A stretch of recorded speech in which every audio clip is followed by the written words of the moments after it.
विघ्नेश्वराय वरदाय सुरप्रियाय लंबोदराय सकलाय जगद्विताय नागाननाय हृदयगणविभूषिताय गौरीसुताय गणनाथ नमो नमस्ते श्रीगं गणपते नमो नमः। ॐ मनोजवं मारुततुल्यवेगं जितेन्द्रियं बुद्धिमतां वरिष्ठं वातात्मजं वानरयूथमुख्यं श्रीरामदूतं शरणं प्रपद्ये। श्री हनुमान जी महाराज की जय, श्री रामचंद्र भगवान की जय। श्री गायत्री ओम श्री गायत्री मात की जय। ओम श्री सोमनाथ महादेव की जय। द्वारिकाधीश की जय। डोंगरे जी महाराज की जय। श्री सुखदेव जी महाराज की जय। भागवत भगवान जी महाराज की जय। ओम श्री भारत माता की जय। वंदे वेद मातरम्। ओम नमो भगवते वासुदेवाय। श्रीमद्भागवत रसामृत આજની કથા આજે શરદ પૂર્ણિમાના દિવસે સમાપન થાય છે। આજે છેલ્લો વિષય વસ્તુ ચાલુ છે ત્યારે આપણે શ્રીકૃષ્ણ પરમાત્માને સરસ મજાની આપણી કથા સંભળાવીએ। શ્રીકૃષ્ણ ભગવાન સ્મિત હાસ્ય સાથે આપણી કથા સરસ રીતે સાંભળે છે એવા ભાવ શ્રદ્ધા સુમન સાથે આજની તારીખે 6 ઓક્ટોબર અને આસો સુદ આમ 14 છે, પરંતુ શરદ પૂર્ણિમા છે। આજે પૂર્ણિમા વ્રત પૂનમ અને સોમવારનો દિવસ છે ત્યારે સોમનાથ દાદાના ચરણોમાં વંદન સાથે ગણપતિ મહારાજ હનુમાનજીનું ધ્યાન ધરતા ધરતા આપણે આ કથા તરફ આગળ વધીએ। ઓમ શ્રી કૃષ્ણ કનૈયાલાલ की જય।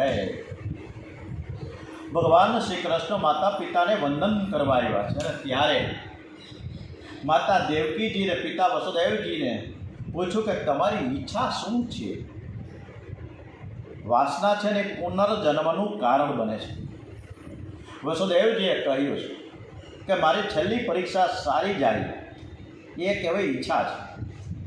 માનવ જીવનમાં છેલ્લી પરીક્ષા છે એ મરણ છે અને જેનું મરણ સુધરું સમજવું કે એનું જીવન સુધરું, એનું જીવન મંગલમય, જેનું જીવન મંગલમય હોય એનું મરણ પણ મંગલમય થાય। માનવ જીવનમાં એવા પાપ કરે છે કે પાપની ક્ષમા આપવાની ભગવાનને પણ ઈચ્છા થતી નથી અને તે પાપો જ મરણ બગાડે છે। ભગવાનના નામનો જપ કરતા જે ભગવાનની કથા સાંભળે છે એના પાપ પડે છે। કથા સાંભળે એનો નવો જન્મ થાય છે, કથા નવું જીવન આપે છે। માટે કથા સાંભળ્યા પછી હવે પાપ ન કરો। આ પાપ મરણને બગાડે છે। વસુદેવજીએ કહ્યું કે મારું મરણ મંગલમય થાય એવી જ એક મારી ઈચ્છા છે। દેવકીજીને પૂછ્યું કે માં તમારી કઈ ઈચ્છા છે? દેવકીજીએ કહ્યું કે મારા 6 સંતાનો જે કંસ રાજાએ મારી નાખ્યા તે જોવાની મારી ખૂબ જ ઈચ્છા છે। આ વાસનાની બલિહારી છે। દેવકીજી શ્રી કૃષ્ણની માં છે। શ્રી કૃષ્ણના દર્શન કરે છે છતાં દેવકીજીના મનમાં બાળકોને જોવાની એક ઈચ્છા રહી ગઈ।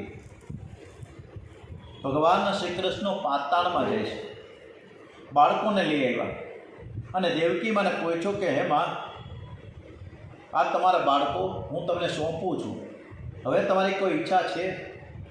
હવે મારી કોઈ ઈચ્છા નથી, હવે મરણ સુધરે એક એવી જ ઈચ્છા છે। હવે માતા પિતાને તત્વજ્ઞાનનો ઉપદેશ કર્યો છે। અર્જુનને સુભદ્રાજીનું પ્રભુએ દાન કર્યું છે અને પછી મિથિલા નગરીમાં શ્રુતદેવ બ્રાહ્મણ અને રાજા બોલાક્ષને આ ઘેર ભગવાન પધાર્યા છે તે કથાનું વર્ણન કર્યું।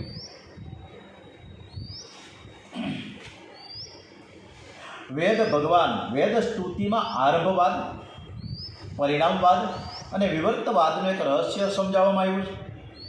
વેદ ભગવાન બોલે છે કે જ્ઞાન કરતાં પણ ધ્યાન શ્રેષ્ઠ છે। કેટલાક લોકો સારા સારા પુસ્તકો વાંચે છે, બધું બરાબર, પણ એ બહુ સારું નથી। બહુ પુસ્તકો વાંચે એનું શબ્દ જ્ઞાન વધે છે, તેથી તે માણસ ચર્ચા બહુ કરે, દલીલો બહુ કરે। બહુ પુસ્તકો વાંચવા કરતાં શાંતિથી બેસીને ધ્યાન કરતાં કરતાં પ્રભુના નામનો જપ કરે તે વધારે સારું છે.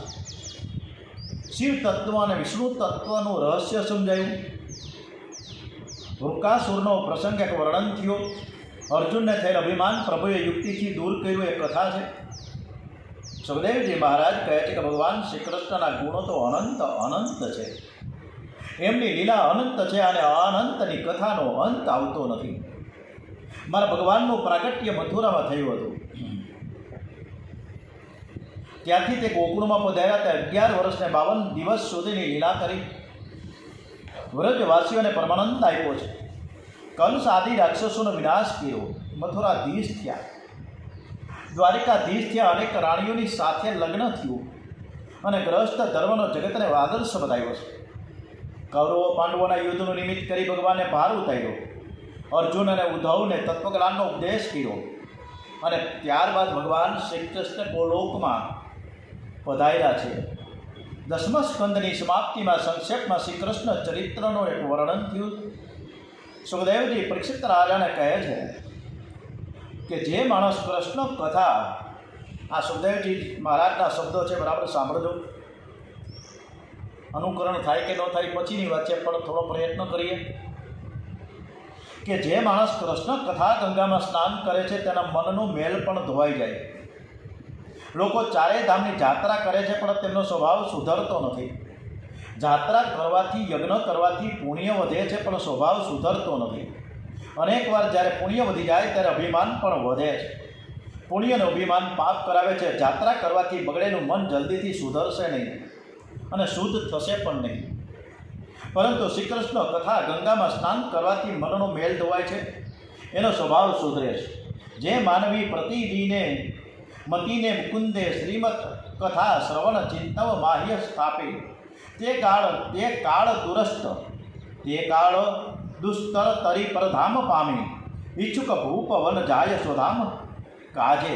ઇતિ દશમસ્કંદ ઉત્તરાર્ધ સમાપ્તમ. હરિ ઓમ તત્સત. જય ગુરુદત્ત. ઓમ નમો ભગવતે વાસુદેવાય. ઓમ નમો ભગવતે વાસુદેવાય. શ્રીમદ ભાગવત રસામૃત એકાદશ સ્કંદ ઉત્તરાર્ધ. આજે આ કથાનો છેલ્લો દિવસ છે આપણા માટે. આજે ઉપસંહાર તરફ આગળ વધી રહ્યા છીએ કે દૈત્ય નાશ કરી કૃષ્ણે યાદવો રામ સહાયથી ઉતાર્યો ભાર ભૂમિનો લડાવી ભાય ભાયથી. કરારવિંદેન પદારવિંદમ મુખારવિંદે વિનવેશયંતમ વટસ્ય પત્રસ્ય પુટેશયાન્નમ બાલમ મુકુંદમ મનસા સ્મરામી. સુખદેવજી મહારાજ ડોંગરેજી મહારાજના ચરણોમાં વંદન સાથે સુખદેવજી મહારાજ વારંવાર આપણને સમજાવે છે કે મનમાંથી આપણે સંસાર કાઢવાનો થોડો થોડો પ્રયત્ન કરતા રહો. સંસાર છોડીને જશો ક્યાં? જ્યાં જાઓ ત્યાં સંસાર છે. જેના મનમાં સંસાર છે તે જેલમાં પણ સંસાર કરે છે. મંદિરમાં ચકલા ચકલી દેખાય તો ત્યાં પણ સંસાર કરે છે ને તેથી મનમાં સંસાર તમે બહાર કાઢો. જે બુહારી કરે, જે કચરો કાઢવા જાય એના માથે થોડો કચરો આવે છે. સંસારને મનમાંથી કાઢવા જતાં મન સંસારનું ચિંતન કરે છે. મનમાં શ્રી કૃષ્ણનું સ્વરૂપ સ્થિર થાય, મન શ્રી કૃષ્ણનું ચિંતન કરે તો ધીરે ધીરે મનમાંથી સંસાર નીકળે છે. શ્રી કૃષ્ણની લીલામાં એવી શક્તિ છે તે જગતની વિસ્મૃતિ કરાવે છે અને પરમાત્માના સ્મરણમાં તન્મયતા સિદ્ધ કરે છે. એકાદશ સ્કંદનો પહેલો અધ્યાય વૈરાગ્યનો છે. વૈરાગ્ય વિના જ્ઞાન ભક્તિમાં દ્રઢતા આવતી નથી. પ્રભુએ વૈરાગ્યની લીલા સરસ મજાની કરી. સોનાની દ્વારિકા છે, યાદવો છે. યાદવો અતિ સંપત્તિમાં, અતિ સુખમાં ભાન ભૂલ્યા છે. અતિ સુખ મળે એ પણ સારું નથી, અતિ માન મળે એ પણ સારું નથી. માનવ એમ સમજે કે મને સર્વ પ્રકારનું સુખ મળે પછી હું ભક્તિ કરીશ, એ કલ્પના તદ્દન ખોટી છે. અતિ સુખમાં માનવ ભૂલે છે, જેની બુદ્ધિ બગડી જાય છે. અતિ સંપત્તિ અને સન્મતિ એક સ્થાને રહેતા નથી. યાદવો અતિ સુખી થયા હતા, બહુ સંપત્તિ હતી, સર્વ રીતે અતિ સુખી થયા હતા. એથી યાદવોની પણ બુદ્ધિ બગડી. પ્રભુએ વિચાર કર્યો કે હવે મારે ઉપસંહાર કરવો છે. તમારામાં શક્તિ છે, તમારા શરીરમાં શક્તિ છે, અને ત્યારે જ પ્રવૃત્તિનો ઉપસંહાર કરો. નિવૃત્તિ લઈ લો, ભગવાનની ભક્તિ કરો. શરીર બગડ્યા પછી પ્રવૃત્તિ છોડે ભક્તિ કરી શકતો નથી. શરીરમાં શક્તિ હોય તો જ ભક્તિ થાય છે.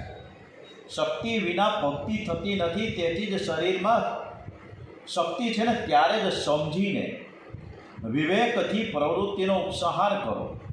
સમજીને જે પ્રવૃત્તિનો ઉપસંહાર કરે છે એને નિવૃત્તિમાં બહુ જ શાંતિ મળે છે. ફરજિયાત પ્રવૃત્તિ છોડવી પડે ત્યારે બહુ જ ત્રાસ થાય છે.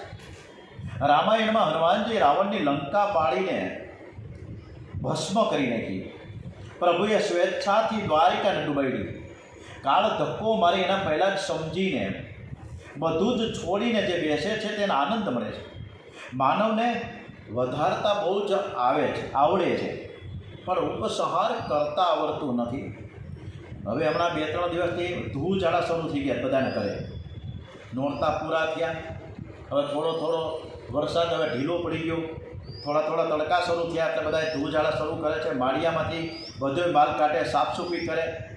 બિનજરૂરી માલ સામાન હોય બહાર ફેંકી દેવાનું મન થાય, અથવા તો ભંગારમાં દેવાનું મન થાય, પણ દઈ શકતા નથી. પછી વળી પાછો એ માળિયામાં ચડાવી દઈએ, વળી આવતા વર્ષે ખોલીએ. કોઈ વસ્તુ ઉપયોગી નથી, છતાંય આપણે સંગ્રહ કરી રાખી દઈએ. આવું દરેકના ઘરમાં હોય છે, દરેકના માળિયામાં હોય છે. એમ આપણા મનમાં પણ અનેક પ્રકારનું આવા છે, પણ આપણે કાઢી શકતા નથી. જે રીતે મોબાઈલમાં ડિલીટ કરવાની એક સ્વિચ આવે છે, એમ આપણા મનમાં પણ જે ખરાબ વિચારો છે ડિલીટ આપણે કરી શકતા નથી. છે આપણા હાથમાં, પણ કરી શકતા નથી. ભગવાનને એમ લાગ્યું કે આ બધું જ બહુ વધી ગયું છે, મારે હવે એનો ઉપસંહાર કરવો છે. દ્વારિકા પાસે પિંડાર ક્ષેત્રમાં ઋષિઓ બેઠા છે. યાદવોની બુદ્ધિ બગડી ગઈ. સાંભને સાડી પહેરાવી, સ્ત્રીનો સરસ મજાનો શૃંગાર કર્યો છે અને ઋષિઓ પાસે લઈ આવ્યા છે. ઋષિઓને પૂછ્યું કે આ સગર્ભા છે, તમે જણાવો કે આને છોકરો થશે કે છોકરી થશે, તમે બતાવો. ઋષિઓએ આંખ બંધ કરીને જોવા લાગ્યા. ખબર પડી ગઈ કે આ સ્ત્રી નથી પણ પુરુષ છે, અમારી મસ્કરી કરવા આવ્યા છે. ઋષિઓને તે ઠીક ન લાગ્યું. એમને શ્રાપ આપ્યો કે છોકરો કે છોકરી નહીં, પણ વંશનો વિનાશ કરનાર મૂષળ થશે. મૂષળ એ કાળનું સ્વરૂપ છે. શામના પેટમાંથી મૂષળ નીકળ્યું અને ત્યારે બધા જ ગભરાઈ ગયા. શ્રી કૃષ્ણને કહીશું તમને સજા થશે, અમને ઠપકો આપશે. અને એ રીતે શ્રી કૃષ્ણથી પાપ છુપાયું છે. પાપ કરે તે સાધારણ ગુનો છે, પરંતુ પાપ છે ને પરમાત્માની પાસે કબૂલ ન કરે તે મોટો ગુનો છે. પરંતુ પાપ પરમાત્માની પાસે કબૂલ કરતા શરમ આવે છે. જે દિવસે પાપ થાય તે રાત્રે સૂતા પહેલાં ભગવાનને વંદન કરીને પાપ કબૂલ કરવું. જે પાપ કબૂલ કરે છે તેના ઉપર ભગવાનને દયા આવે છે. પરંતુ જે પાપ કબૂલ કરતો નથી અને છુપાવી રાખે છે તેને બહુ સજા થાય છે. યાદવોએ પાપ છુપાવ્યું, ભગવાન તો બધું જાણતા હતા. એમણે કહ્યું કે જે થયું તે સારું છે. યાદવો મૂષળને પ્રભાસમાં લઈ ગયા. ત્યાં એને સરસ મજાનું ઘઈશું, એનો લોઢાનો એક ટુકડો થાવ થોડો કમથો ઘસીને નાનો ટુકડો કર્યો અને એટલો અણીદાર બનાવ્યો. થાવ નાનકડો ટુકડો હોય તો પછી, અને અણીદાર હતો, અને એ ટુકડો છે સમુદ્રમાં ફેંકી દીધો. હવે એ પૈડા ભેગો એક માછલો એને ગળી ગયો. જરા પારધીને માછલો મળ્યો. માછલાના પેટમાંથી આ લોઢું નીકળ્યું, અણીદાર, એકદમ ધારદાર. જરા પારધી એ લોખંડની બાણની એની અણી બનેલી. જરા પારધી શ્રી કૃષ્ણને બાણ મારે છે. શ્રી શ્રીધર સ્વામીએ ટીકામાં લખ્યું છે કે જરા પારધીનું બાણ છે શ્રી કૃષ્ણને વાગ્યું નથી. જરા શબ્દનો અર્થ થાય છે વૃદ્ધાવસ્થા. વૃદ્ધાવસ્થા ભોગીને બાણ મારે છે, ભોગીને વળગે છે. શ્રી કૃષ્ણ તો યોગી છે, એ તો હંમેશા જુવાન રહે છે, એમને વૃદ્ધાવસ્થા આવે જ નહીં. જરા પારધીનું બાણ ભગવાનને વાગ્યું જ નથી. એકાદશ સ્કંદના બીજા અધ્યાયથી જ્ઞાન ભક્તિનો ઉપદેશ છે. એકાદશ સ્કંદ ઉપસંહાર છે. આ 10-11 દિવસથી જે જ્ઞાન ભક્તિનો ઉપદેશ આપ્યો તે ફરીથી શ્રોતાઓની બુદ્ધિમાં દ્રઢ કરવા માટે સમજાયો છે. એકવાર નારદજી દ્વારિકામાં પધાર્યા ત્યારે વસુદેવજીએ નારદજીને પ્રશ્ન કર્યો કે આ જીવનું કલ્યાણ થાય એવું તમે કંઈક ઉપાય બતાવો. નારદજીએ કહ્યું કે રાજા જનકજીને આવો પ્રશ્ન 9 યોગીઓને કર્યો હતો. કવિ નામના યોગીરાજે ઉપદેશ કર્યો કે માનવું થવા અભય આ જગતમાં પ્રભુના પદારવિંદ પૂજવા સૌએ હંમેશા ઉદિગ્ન બુદ્ધિ અસદાત્મક ભાસ સર્વે થાય નિવૃત્ત ભય આત્મ પ્રકાશ જાગે. આ જીવાત્મા છે, પરમાત્માનો અંશ છે. આ જીવ પરમાત્માથી વિખૂટો પડ્યો એટલે દુઃખી થયો છે. જો તે પરમાત્માને શરણે જાય તો જ તેના દુઃખનો અંત આવે. એક દિવસ એવો હતો કે આપણે બધા જ ભગવાનના ચરણમાં હતા. કંઈક ભૂલ થઈ ગઈ અને જીવ છે ઈશ્વરથી વિખૂટો પડ્યો. ત્યારથી આ દશા બગડી છે. હું પરમાત્માનો અંશ છું, મારે એને ચરણે જવું છે. વારંવાર એવું ચિંતન કરો. નિર્ભય થવું હોય તો ભગવાનના ચરણનો તમે દ્રઢ નિશ્ચય કરો, દ્રઢ આશ્રય કરો. હું પરમાત્માનો છું એ ભૂલશો નહીં. તમે કોઈ કામ કરો ત્યારે મારા ભગવાન સર્વમાં બિરાજેલા છે એવું યાદ રાખજો. તમે જે દેવની પૂજા કરો છો તે દેવના નામનો તમે જપ કરો છો, એ દેવ તમારા ઘરમાં સિંહાસનમાં જ બેઠા છે. એવું નથી કે દેવ સર્વશક્તિમાન છે, સર્વનો આધાર છે. વારંવાર વિચાર કરો તો પ્રભુમાં પ્રેમ જાગશે. હરિનામના યોગેશ્વર તો આ માટે લખ્યું છે કે ભાડે જે સર્વભૂતોમાં ભગવત ભાવ આત્મના અને સ્વ આત્મા ભૂતોમાં તે છે ભગવતોત્તમમાં. વાહ, ભગવાન છે સર્વમાં બિરાજેલા છે. એ યાદ રાખીને વ્યવહાર કરો, તે પાપ નહીં થાય.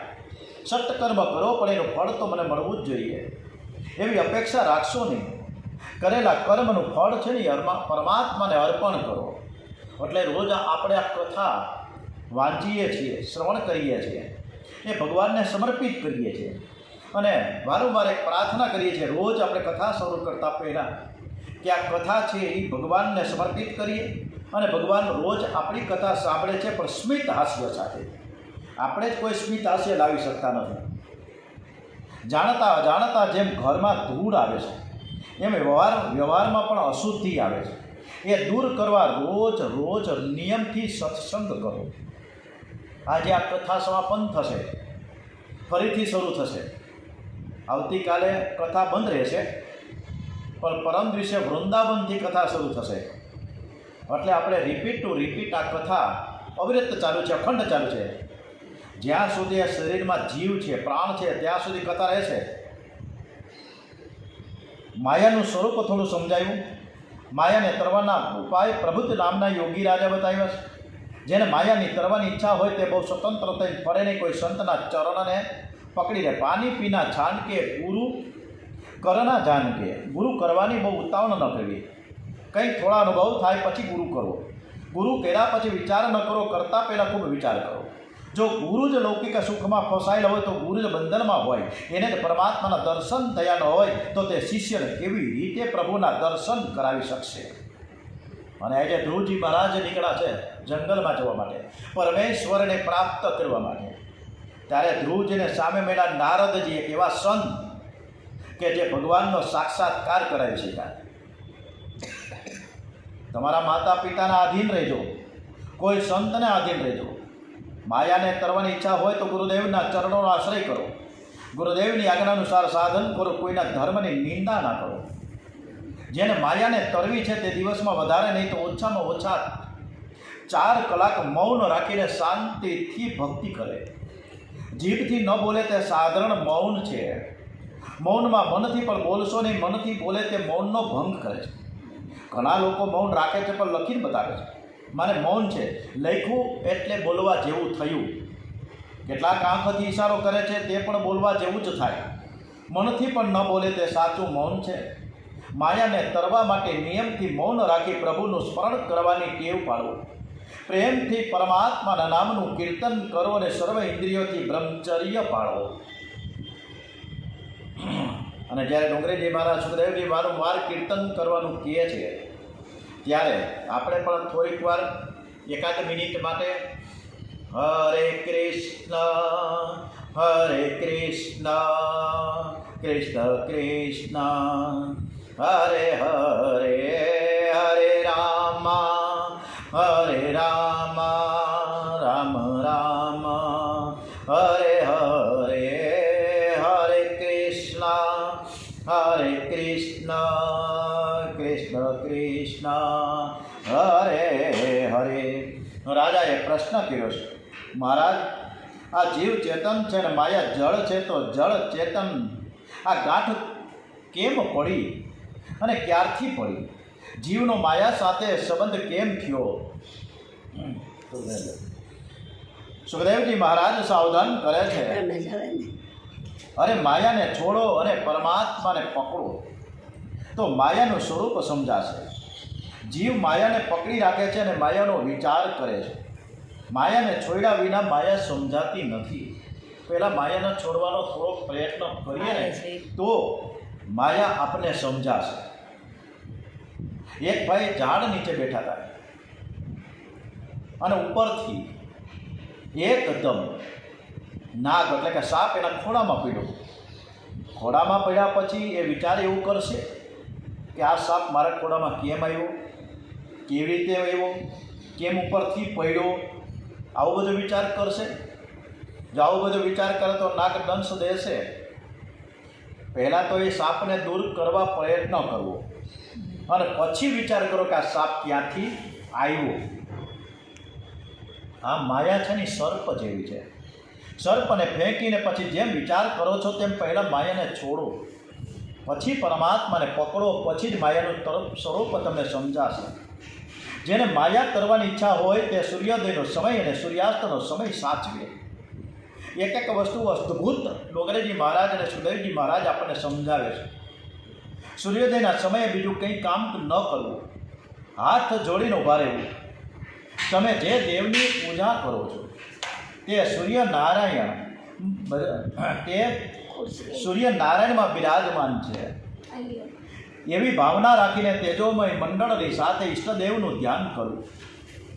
સૂર્યોદયના સમયે બહાર રખડવું નહીં. સૂર્ય અસ્તમાં જાય ત્યારે ઘરમાં બેસીને પરમાત્માની સન્મુખ દીવો કરો, કીર્તન કરો, ધ્યાન કરો, પ્રત્યેક ઇન્દ્રિયનો સંયમ કરો. બ્રાહ્મણો સૂર્ય અસ્તમાં જાય છે ત્યારે સાયં સંધ્યા કરે છે. અને અત્યારના આપણા બધા સુધરેલા લોકો કંઈ માનતા તો છે નહીં. હાંજ પડી એટલે નીકળી પડે તાળા મારી મારીને બહાર. સાયંકાળે જે બહાર બહુ ભટકેની બુદ્ધિ બગડે છે. સૂર્યોદય અને સૂર્યાસ્ત સમયે શાંતિથી બેસીને ભગવાનનું કીર્તન કરો, દીવો કરો. ભગવાનને કહેજો કે ભગવાન દીવાની જરૂર આપને બિલકુલ છે જ નહીં, પણ મને છે. આપ તો પ્રકાશમય છો, આપ એવી કૃપા કરો કે મારામાં કોઈ દિવસ અંધારું ન આવે. વાસના છે અને અજ્ઞાન છે એ અંધકાર છે. ભગવાનને વિનંતી કરો, આજીજી કરો, એક પોસ્ટકાર્ડ લખું કે મારા મનમાં અજવાળું કાયમ રહે, કાયમને કાયમ રહે માટે મેં દીવો કર્યો છે. પ્રભુ પાસે દીવો કરશો તો તમને લાભ થશે, ભગવાનને એનાથી કોઈ લાભ નથી. પરમાત્મા જ્યાં બિરાજમાન છે ત્યાં અંધકાર આવે જ નહીં. પરમાત્મા તો પ્રકાશમય છે.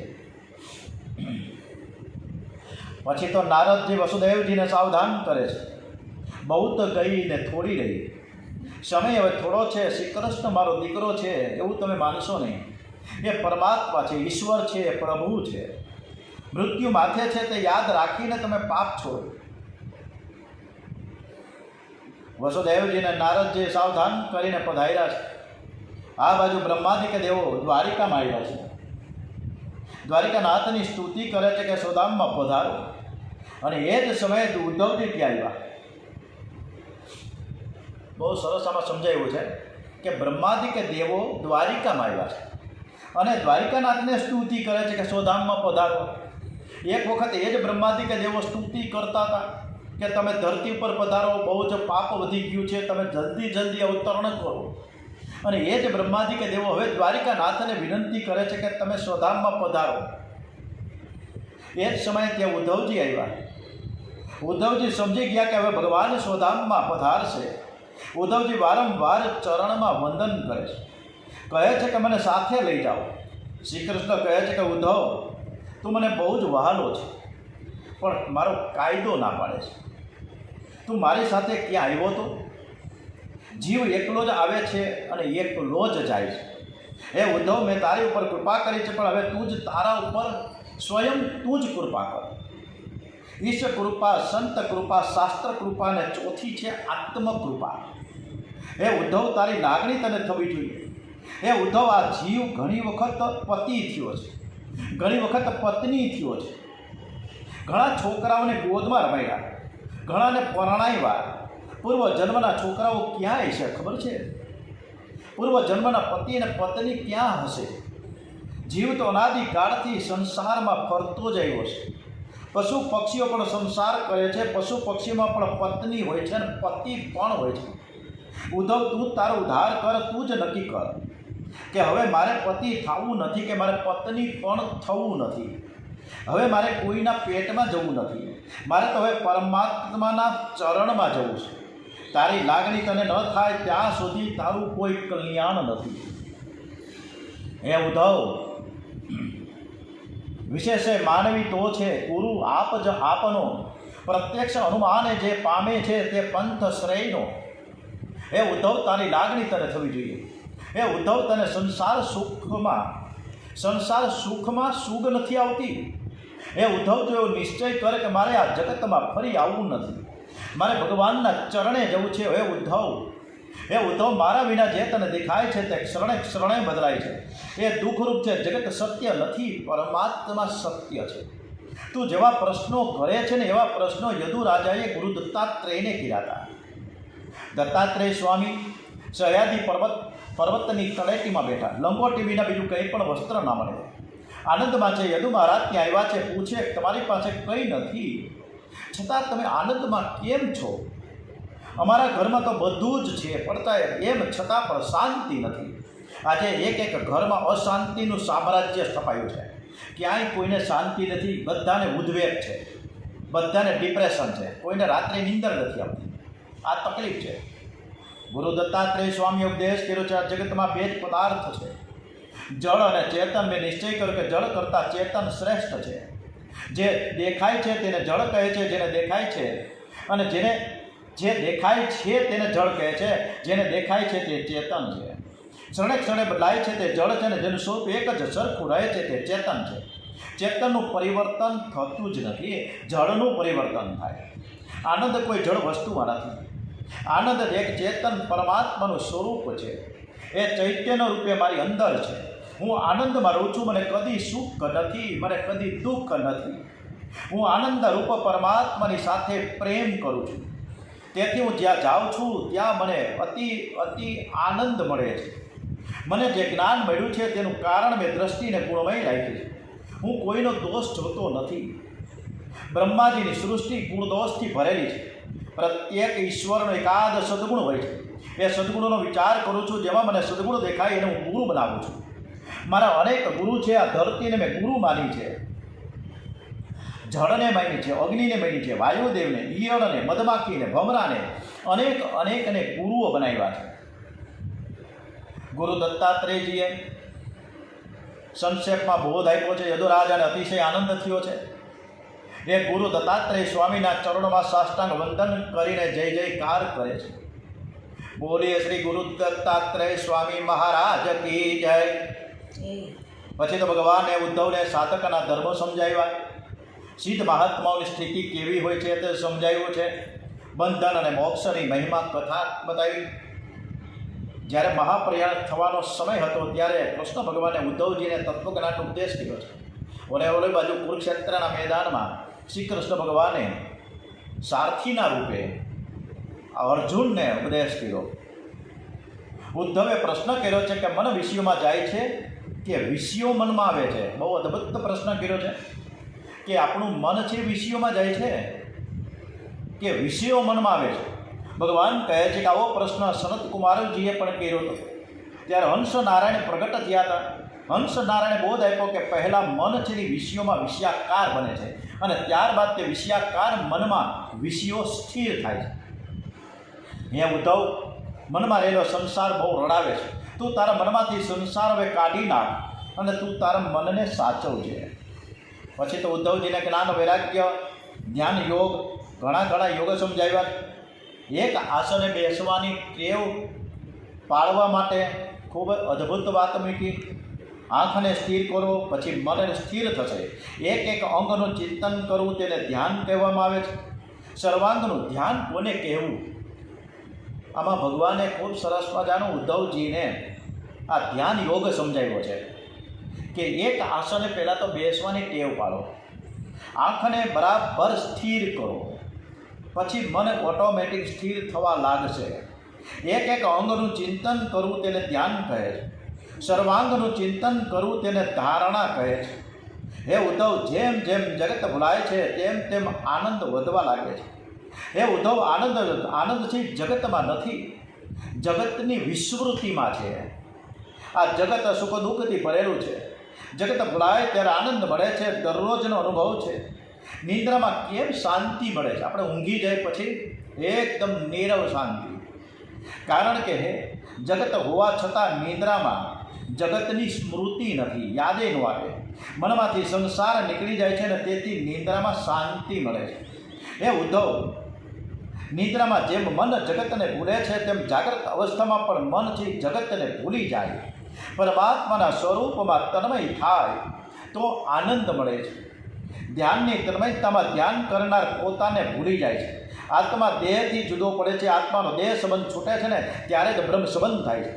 ધ્યાન કરનાર ધ્યેયમાં મળી જાય છે. પછી તો ઉદ્ધવજીએ ઘણા બધા પ્રશ્નો રજૂ કર્યા છે. કેવા પ્રશ્નો અદ્ભુત છે, બહુ સાંભળજો. આજની કથા અદ્ભુત છે. આજનો છેલ્લો દિવસ છે આપણા કથાનો. મોટામાં મોટું દાન કયું છે? સોનું આપવાથી વધારે પુણ્ય મળે છે. અત્યારે તો 1.5 લાખની આસપાસ સોનું છે કે સોનું આપીએ 1.5 લાખનું તો હું દાન એટલે પુણ્ય મળી જાય. ચાંદીના ભાવે સોના જેટલા જ થઈ ગયા તો ટપી ગયા. ચાંદી આપવાથી હું વધારે કંઈ પુણ્ય મળે? શ્રી કૃષ્ણ ભગવાને કહ્યું કે દંડ ન્યાસઃ પરમ દાનમ. હે ઉદ્ધવ, સોના ચાંદીનું દાન તો બધું ઠીક છે, હું તને અતિ ઉત્તમ દાન બતાવું જે ગરીબ પણ આપી શકે છે. આ જગતમાં જે કાંઈ બધું દેખાય છે, સંભળાય છે, બધું જ તત્વથી પરમાત્માનું સ્વરૂપ છે. એવો ભાવ રાખીને કોઈનો દ્રોહ ન કરવો, કોઈના માટે ખરાબ વિચાર ન કરવો કે કોઈ ખરાબ શબ્દ ન બોલવો. સર્વમાં જે સદભાવ રાખે છે મહાનમાં મહાન, મોટામાં મોટું દાન છે. સુખદેવજીનો પ્રશ્ન છે કે મહારાજ, મોટામાં મોટું તપ કયું? જંગલમાં રહે તપસ્વી છે, દાઢી જટા રાખી વધારે તપસ્વી છે, અતિ ઉપવાસ કરે તપસ્વી છે? ભગવાન કહે છે કે ઉદ્ધવ, આ બધું ઠીક છે, મનમાં કામ આવે નહીં, મનથી કામ ત્યાગ કરે તે મહાન તપસ્વી છે. પછી તે ઘરમાં રહેતો હોય કે જંગલમાં રહેતો હોય, જે કામને મનમાં આવવા દેતો નથી, જે મનથી જ કામ ત્યાગ કરે એને હું તપસ્વી માનું છું. કામ ત્યાગસ્થ સ્મૃતમ. ઉદ્ધવજીએ ફરી પ્રશ્ન રજૂ થયો છે. દરિદ્રી કોને કહેવામાં આવે? શ્રીમાન કોને કહેવામાં આવે? ભગવાને કહે કે ઉદ્ધવ, જે કંઈ મળ્યું છે, બહુ અદ્ભુત જવાબ આપ્યો છે કૃષ્ણ ભગવાને કે જે કંઈ આપણને મળ્યું છે એ મારી લાયકાત કરતાં પણ પ્રભુએ ખૂબ આપ્યું છે, ખૂબ જ વધારે આપ્યું છે. જો એવું સમજીને પ્રાપ્ત સ્થિતિમાં જે સંતોષ માને છે એ સાહુકાર છે, શ્રીમાન છે. અને જેને પ્રાપ્ત સ્થિતિમાં સંતોષ નથી એ ગરીબ છે. ઉદ્ધવનો પ્રશ્ન છે કે મૂર્ખ કોને કહેવામાં આવે છે?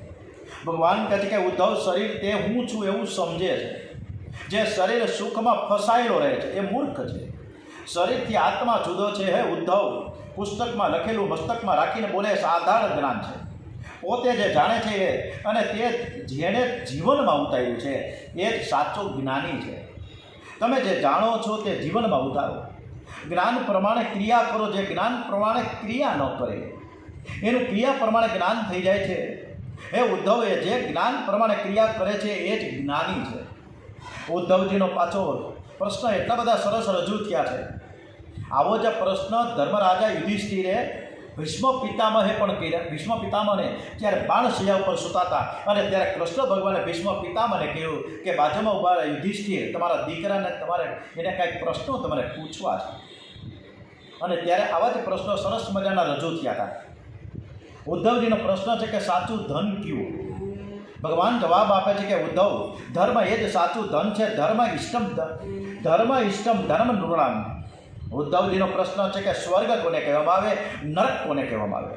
ભગવાન કહે છે કે ઉદ્ધવ, છળ કપટ કરવાની ઈચ્છા થાય, મનમાં વિકાર વાસના જાગે, મન બગડે તો સમજવું કે અત્યારે હું નરકમાં જ પડ્યો છું.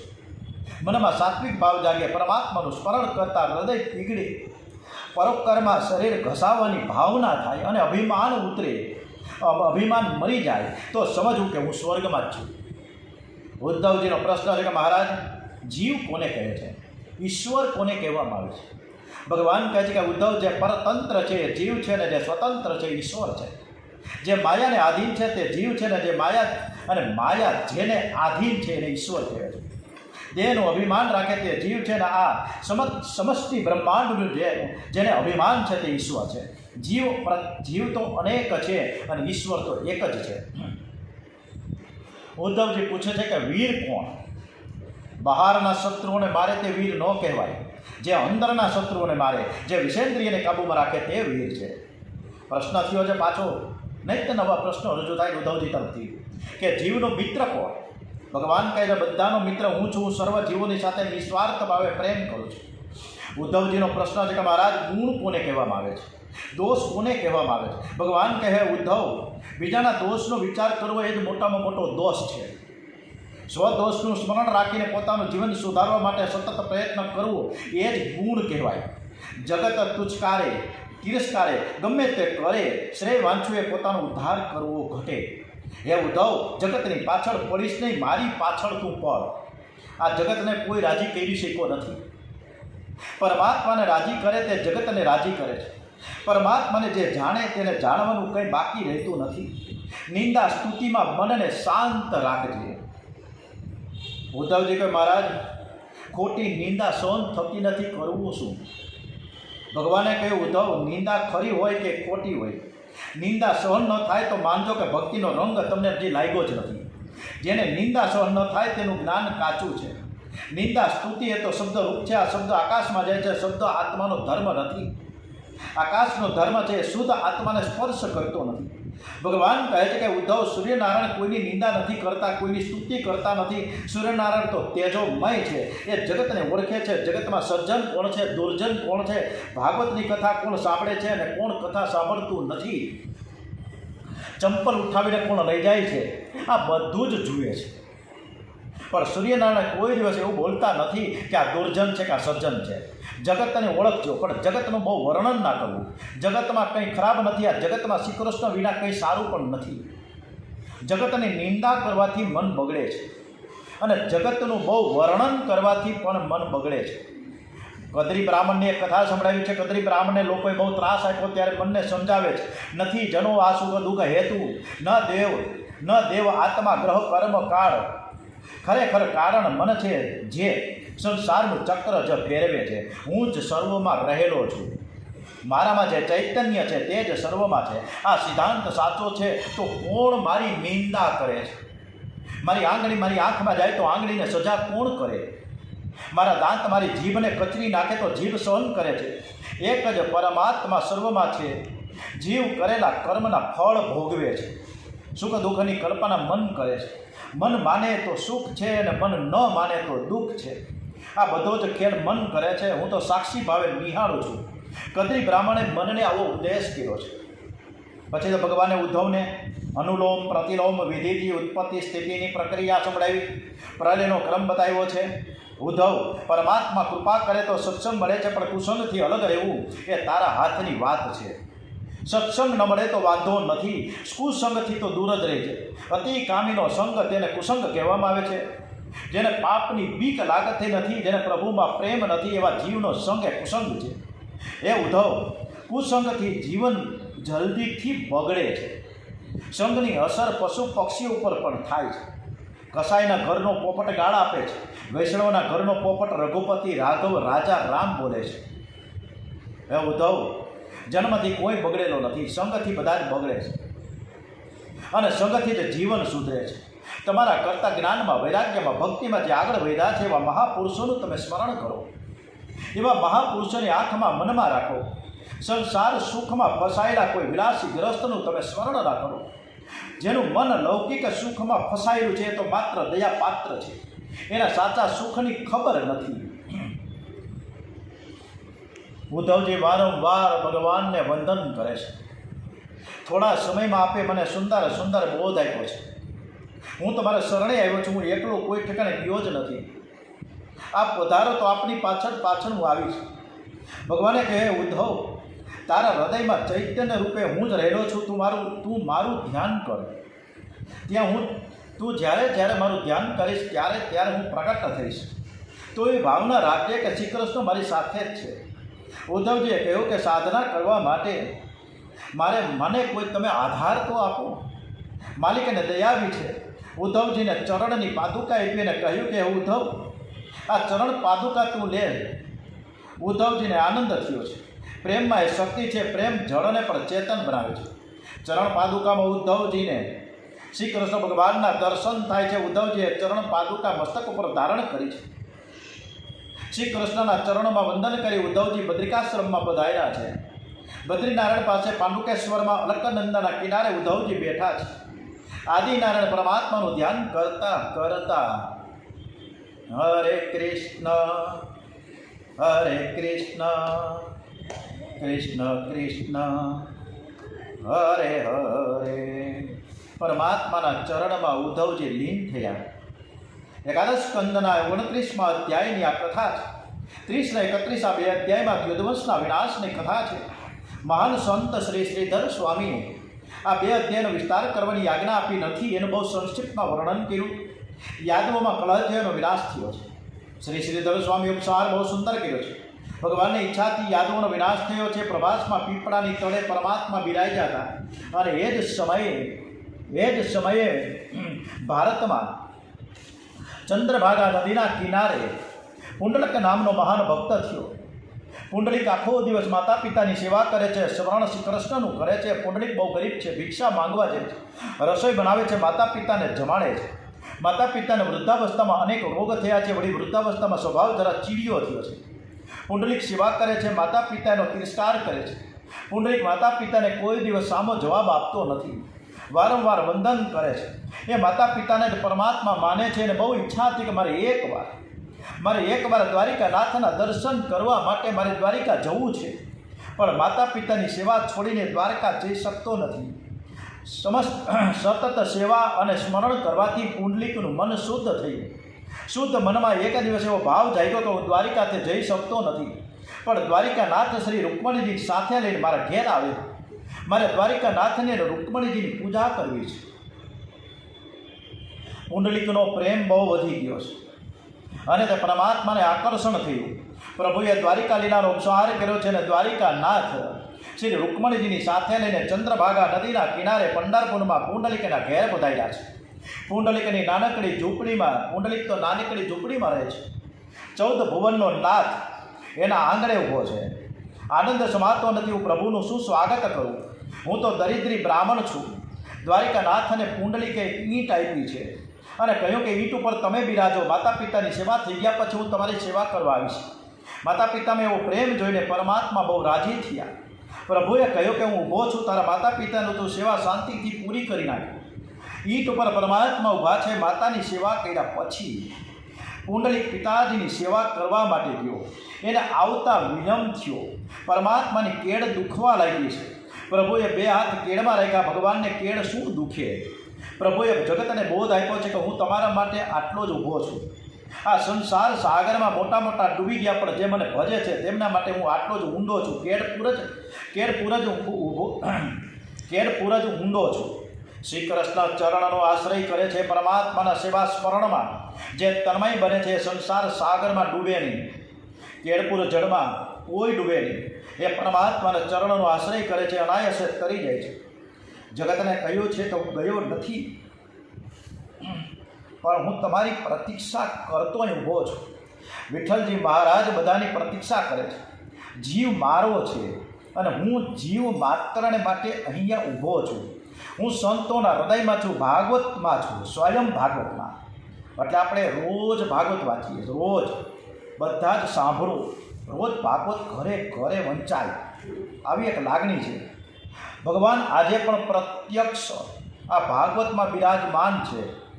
જ્યાં જ્યાં ભગવાનનું ધ્યાન થાય છે, જ્યાં જ્યાં પરમાત્માના સેવાના સ્મરણમાં વૈષ્ણવો તન્મય બને છે, ત્યાં આજ પણ ભગવાન પ્રગટ થાય છે. દ્વારિકાનાથ એ જ વિઠ્ઠલનાથજી છે.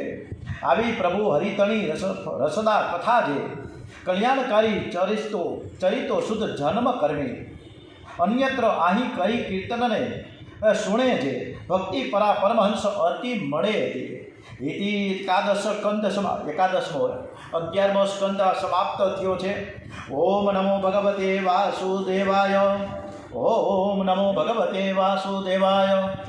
ઓમ શ્રીમદ ભાગવત રસામૃત 12 સ્કંદ આશ્રય લીલા છેલ્લો સ્કંદ છે 12.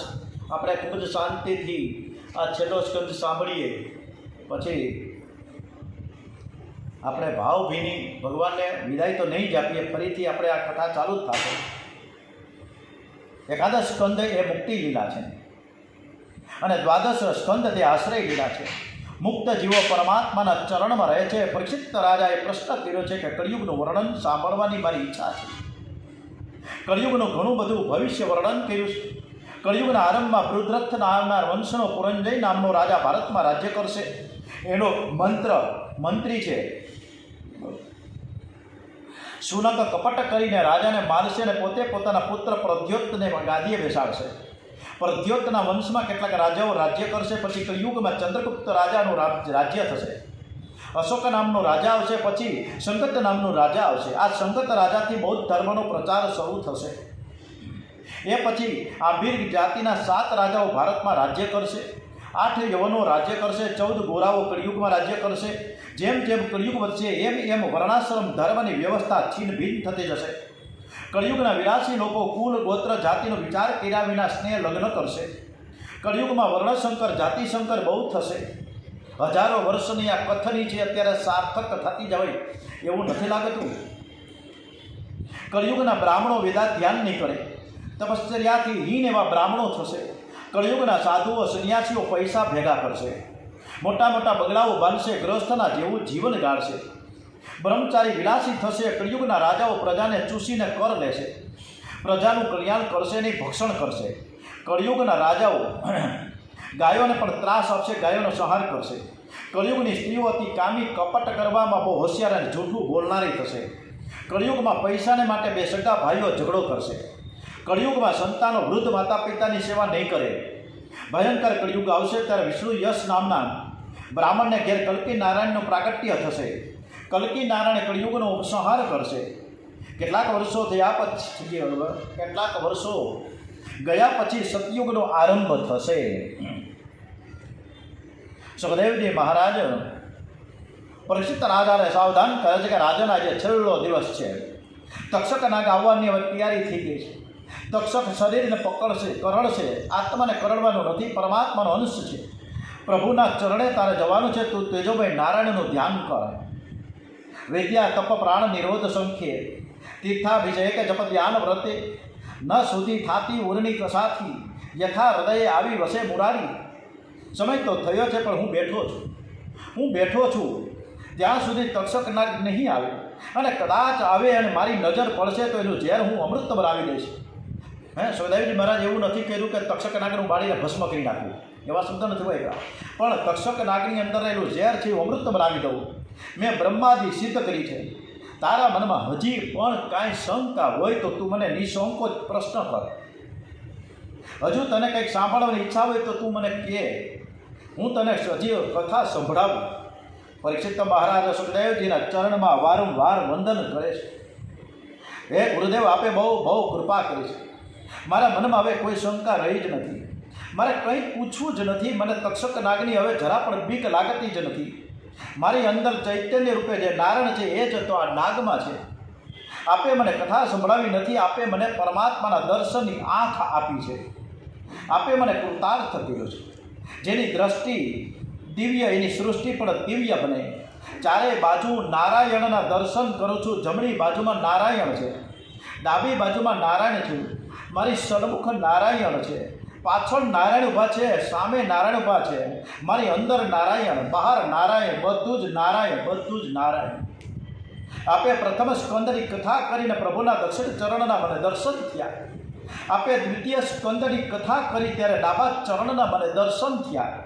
તૃતીય અને ચતુર્થ સ્કંદની કથા સાંભળી અને ભગવાનના બે હાથના મને દર્શન થયા છે. પંચમ અને ષષ્ઠમ સ્કંદની કથામાં બે સાથળાના દર્શન થયા. સપ્તમ સ્કંદની કથા સાંભળી ત્યારે કટી ભાવના મને દર્શન થયા. અષ્ટમ અને નવમ સ્કંદની કથા સાંભળી ત્યારે પરમાત્માના બે સ્તનના મને દર્શન થયા. આપે પ્રેમ રસ મને પીવડાવ્યો છે, આપે મને પવિત્ર કર્યો છે. આપે દસમ સ્કંદની કથા કરી ત્યારે પ્રભુના વિશાળ વક્ષસ્થળની મને ઝાંખી થઈ. અને એકાદશ સ્કંદની કથા સંભળાવી ત્યારે પરમાત્માના પ્રસન્ન મુખાર વિંદના મને દર્શન થયા.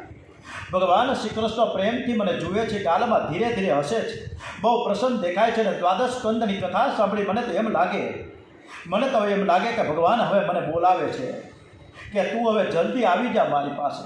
હે ભગવાન, તક્ષકેથી કે મૃત્યુથી ના હવે કશું ડરું. પ્રવેશ્યો બ્રહ્મ નિવારણે દાખ્યું સ્થાન અભયનું. આપે મને નિર્ભય બનાવ્યો છે, નિસંદેહ બનાવ્યો છે. હું ભગવાનના ચરણે જવાનો સુખદેવજીને આનંદ થયો છે. હે રાજન, તું જેવું બોલે છે એવું મને દેખાય છે. તું કૃતાર્થ થયો, મારી કથા તું બહુ પ્રેમથી સાંભળતો હતો, તેથી મારા કૃષ્ણના દર્શન કરતાં કરતાં હું બોલતો હતો. બહુ સાવધાન થઈને તું કથામાં બેઠો તો જગતને ભૂલીને ભગવાનમાં તન્મય થઈને હું કથા કરતો હતો. હું તારો ઉપકાર માનું છું. મારી કથા તે બહુ પ્રેમથી સાંભળી. તારા સત્સંગમાં મને બહુ જ આનંદ થયો છે. તું તો ભગવાનના ધામમાં જવાનો છે. તારા શરીરને તક્ષક નાગ દંશ કરે અને એ પ્રસંગ હવે મારાથી જોવાશે નહીં. મારું હવે કામ થઈ ગયું છે ને હું જાઉં. તું મને રજા આપ. પરીક્ષિત મહારાજ,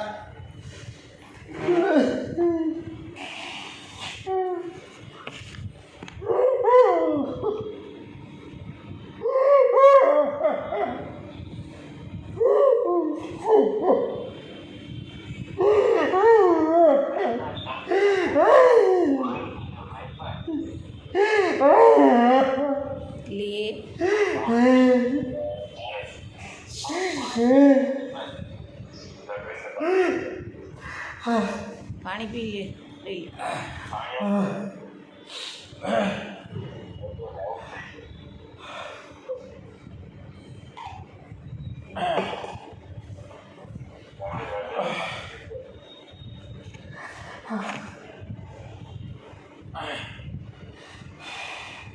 હું તારો ઉપકાર માનું છું. હું પણ તમારા બધાનો ઉપકાર માનું છું. તમે જો આ કથામાં ન હો તો હું કથા કેવી રીતે કરું?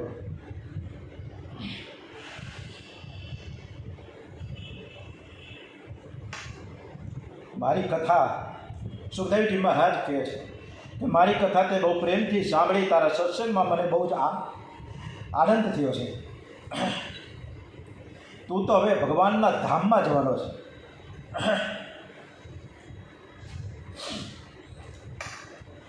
તારા શરીરને તક્ષક નાગ દંશ કરે એ પ્રસંગ મારાથી હવે નહીં જોવાય. હવે મારું કામ થઈ ગયું છે, હું જાઉં. તું મને રજા. પરીક્ષિત મહારાજ વારંવાર વંદન કરે છે, કહે કે આપ બહુ મહાન પુરુષ છો, મહાન સંત છો, આપને કોણ રજા આપી શકે? આપ બહુ મારી પર કૃપા કરી. હું અતિ આનંદમાં છું. મારું મન અતિ શાંત થઈ ગયું છે. મનમાં કોઈ વિકાર નથી, કોઈ વાસના નથી.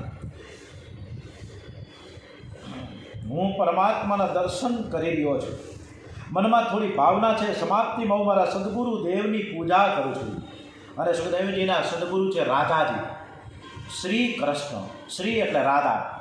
પરીક્ષિત રાજાએ સુખદેવજી મહારાજની પૂજા કરી. સુખદેવજીના ચરણમાં સાષ્ટાંગ વંદન કર્યું. કહેવું છે કે હું શરણે આવ્યો છું. ગુરુદેવ, એકવાર કૃપા દ્રષ્ટિથી મને તમે નિહાળો. હવે હું પ્રભુના ધામમાં જાઉં છું. સુખદેવજીએ રાજાના માથે હાથ પધરાવ્યો. આ જીવનું કલ્યાણ થાય. સુખદેવજીના વરદ હસ્ત જ્યાં માથે આવ્યો એ જ શરણે. બોલીએ શ્રી દ્વારિકાધીશ કી જય. બોલીએ શ્રી બાંકે બિહારી મહારાજ કી જય. ઓમ શ્રી કૃષ્ણ કનૈયાલાલ કી જય.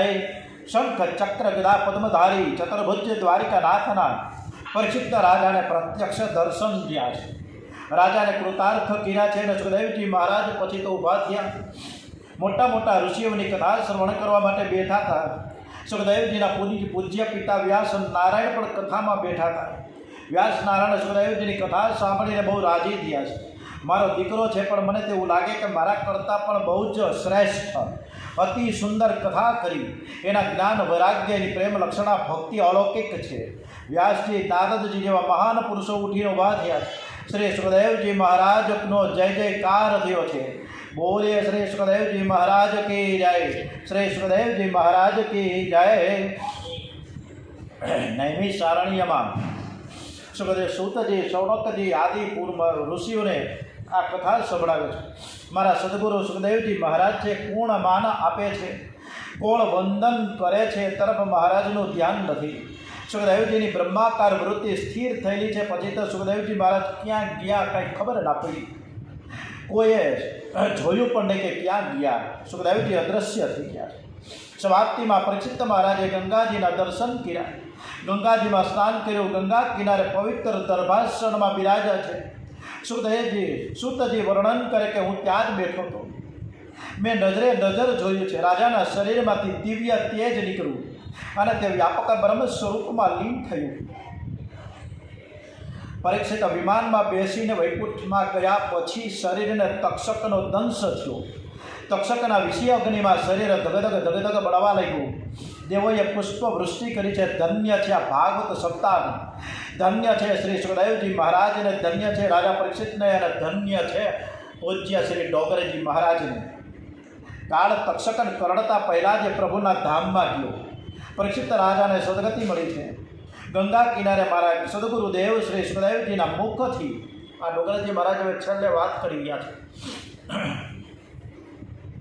ગંગા કિનારે મારા સદગુરુદેવ શ્રી સુખદેવજીના મુખથી મેં જે કથા સાંભળી હતી એ કથા યથામતી મેં આપને સંભળાવી છે.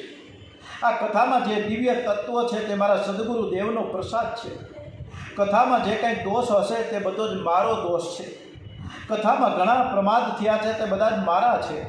હું આપ સર્વના ચરણમાં વારંવાર વંદન કરું છું. શ્રી કૃષ્ણજી અનેક રૂપે મને દર્શન આપે છે. આપ બધા પરમાત્માના સ્વરૂપો છે.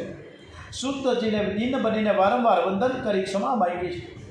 સંતો કોઈ દિવસ સત્કર્મની સમાપ્તિ કરતા જ નથી. જે દિવસે આ શરીરની સમાપ્તિ થાય એ દિવસે ભલે સત્કર્મની સમાપ્તિ ત્યારે જ થાય. જીવનમાં છેલ્લા શ્વાસ સુધી પરમાત્મા શ્રી કૃષ્ણનું ધ્યાન ધરો. પ્રેમથી શ્રી બાલકૃષ્ણલાલની સેવા કરો. પરમાત્માના નામનું કીર્તન કરો. છેલ્લા શ્વાસ સુધી આ શરીરને પરોપકારમાં ઘસાવો. પરમાત્માની પરિપૂર્ણ કૃપાથી આપણું આ જ્ઞાની યજ્ઞ પરિપૂર્ણ થાય છે. આ જ્ઞાની યજ્ઞમાં વક્તા પાપ કરે છે, શ્રોતા પાપ કરે છે. તેથી જ્ઞાની યજ્ઞ સોળાની સફળ થતો નથી. તેથી શુદ્ધજીની આજ્ઞા છે પ્રાયશ્ચિત કરવાની. તમારા ઈષ્ટદેવના મનથી દર્શન કરો. ભગવાનના ચરણમાં ભાવપૂર્વક વંદન કરતા બધાય બોલજો. આપણે 5 વખત બોલીશું.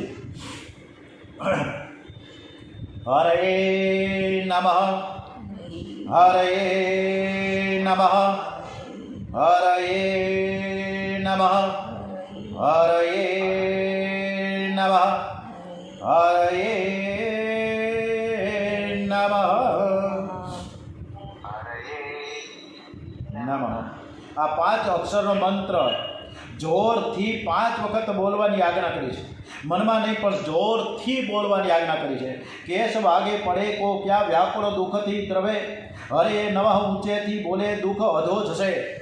અને હરે નમઃ એમ 5 વખત જોરથી બોલીશું તો જાણતા અજાણતા જે કંઈ પાપ થયું હશે એ પરમાત્મા કૃપા કરીને એની ક્ષમા આપશે.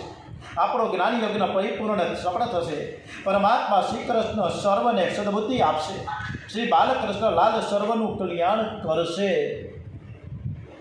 હરે કૃષ્ણ, હરે કૃષ્ણ, કૃષ્ણ કૃષ્ણ હરે હરે, હરે રામ, હરે રામ, રામ રામ હરે હરે. ઇતિ દ્વાદશ द्वादश स्कंद समाप्तम इति श्रीमद्भागवत रसामृत ग्रंथ समाप्तम। हरि ओम तत्सत।